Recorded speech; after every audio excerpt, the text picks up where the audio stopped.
Hey guys, thanks for visiting my channel. So this is the second tutorial on the Almoraima piece, which goes over the second and third falsetto, or depending on how you look at it. Again, as usual, I included the metronome, which is an overlay on the play-along video. So now what I want to do is, I don't want to go over each note that this falsetto has. It would be equivalent to just making tabs for it, and I'm too lazy to do that. Sorry for this. I'm hoping that if you are looking at this piece, you are skillful enough to get some of the notes by ear. Well, if it's still difficult, then just let me know. I'll try to do my best next time and go over each note, maybe, but I don't think it's very useful. So let me just go over the important pointers that I want to mention. So I don't think this is too much to discuss here in this piece. Just, use your ears, use my video to use what the notes are and play them in the with the right beats in the compass. Now, what I want to mention is when you go here. So this, first of all, it starts on 10, right? And then this technique is somewhat complicated. If you just first time, if you listen to it, you won't be able to even tell what exactly that thing is. So it's a combination of arpeggio or arpeggio, depending on what language you use. So, like my former teacher called it arpeggio repeatedly.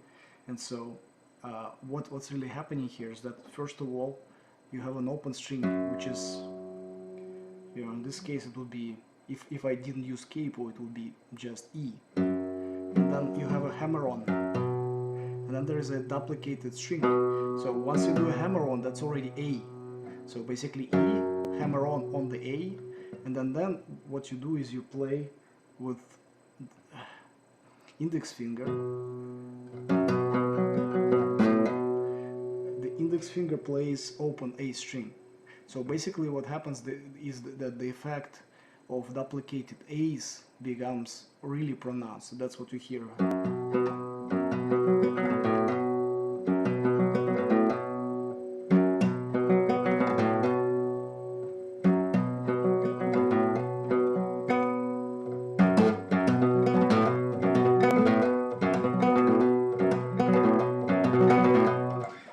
So that's that. And basically this is probably the most important point that I wanted to clarify. And after this, the other thing which is interesting to clarify is the alzapua. Again, it starts on 10. So what you have here is a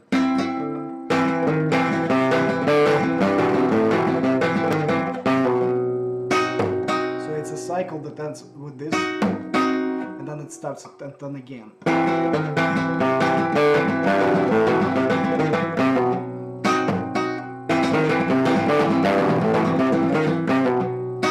It's one of the exercises that you can just play with the compass, so it doesn't have to be. And by the way, so I probably should approach. You just should take some of the licks from this piece and make it like your daily routine exercise. So and alzapua technique from this piece is probably one of the things that Paco uses repeatedly in many of his pieces. And something I wanted to mention is that in Almoraima, those alzapua runs, they start on 10. So it's going to be. There is a very similar run in the Cepa Andaluza piece, but it's played not on 10 but after 12, so it's going to be basically 12 and then it starts on 1. And the funny thing, if you just play exactly same run, it won't end right. So basically what you want to play in the Cepa Andaluza is something like this. So this is 12 and then 6, 7, and then this is 10. When it ends 10 and then 12, and then you can run again. 1, 2, 3, 4, 5, 6, 7, 8, 9, 12. So that's the difference. Some people probably might not recognize this because it's just, because there's so many notes that, and especially if you hear it the first time, it's kind of hard to deduce, but that's an important distinction. So what you can do is you can actually play around with the compass and just make an exercise out of these two different Alzapo runs. They would start at different beats. So one would start on 10, another would start on 1. So, and you can practice basically starting on a different time, and that would be just, fun exercise that you can do.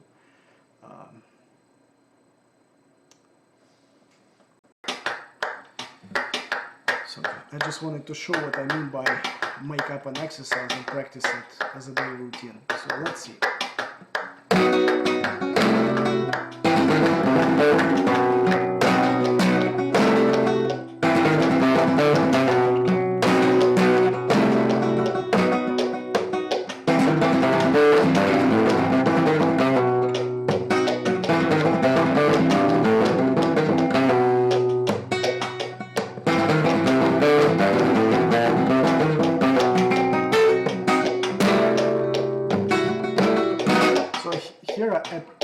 So here I try to play two different ways of Alzapo. So the first one basically was Alzapo, which is just like a remate.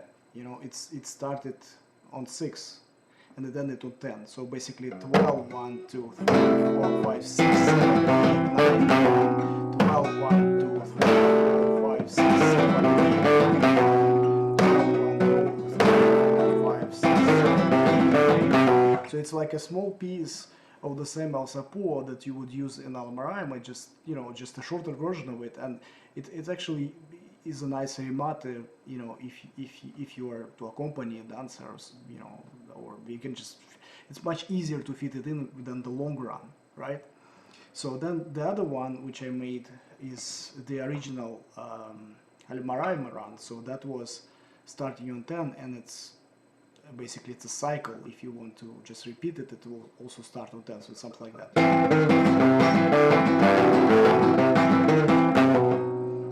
And then it starts again. So, and etc. So now the other one I tried to use was the Alzapo run from the Cepa Andaluza. So that one starts on 1. So basically, if you are to play a compass, 12, 1, 2, 3, 4, 5, 6, 7, 8, 9, 10, 11, 12, 1, 2, 3, 4, 5, 6, 7, 8, and then 2. You can make another run out of it. So the point I'm trying to make is that, the best way to learn these runs is just, mix up, make stuff of your own, and practice it on daily basis. That way, your Alzapo technique might eventually improve. That's what that is what I do, by the way, on a regular basis. A word of caution, though. So something I learned the hard way. Apparently, you can injure yourself if you play too much of Alzapo. That's what I did 1 year ago when I tried to learn this Cepa Andaluza piece. I tried to basically match Grisha's speed, and I couldn't. And what happened to me is that I actually heard there is a ligament which connects your thumb to your wrist. It's called the core vein. That's the name of the doctor that actually did the study on this. So apparently, the condition that I currently have, it's nearly gone, but I had it a good 1 year.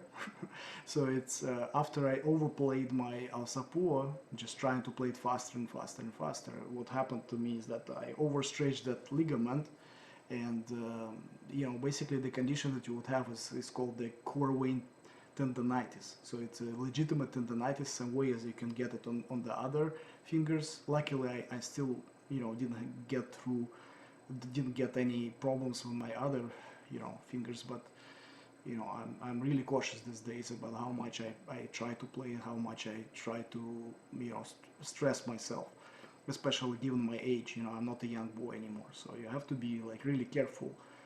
If you're trying to play faster and faster each technique, make sure your hands are not overstrained, because you might end up losing the ability to play for about a year. So I didn't technically lose it, but I was close to that. I actually had to take breaks, and I couldn't play for longer than say an hour. And also even now you probably notice that I don't place my thumb on the sixth string. And one of the reasons is that actually somebody friend of mine recommended that I don't do this because of this condition. So, and you can view different people actually say different things about whether you should place your thumb on the sixth string or not.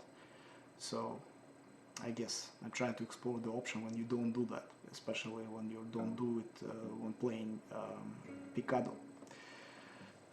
So that's what I wanted to say.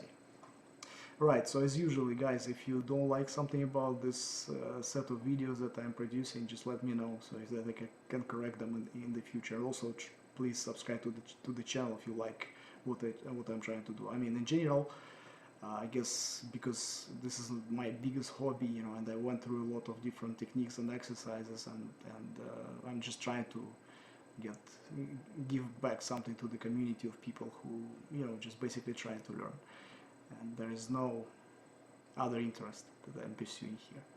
So anyway, thanks very much for watching. I hope that this video helps you. Bye.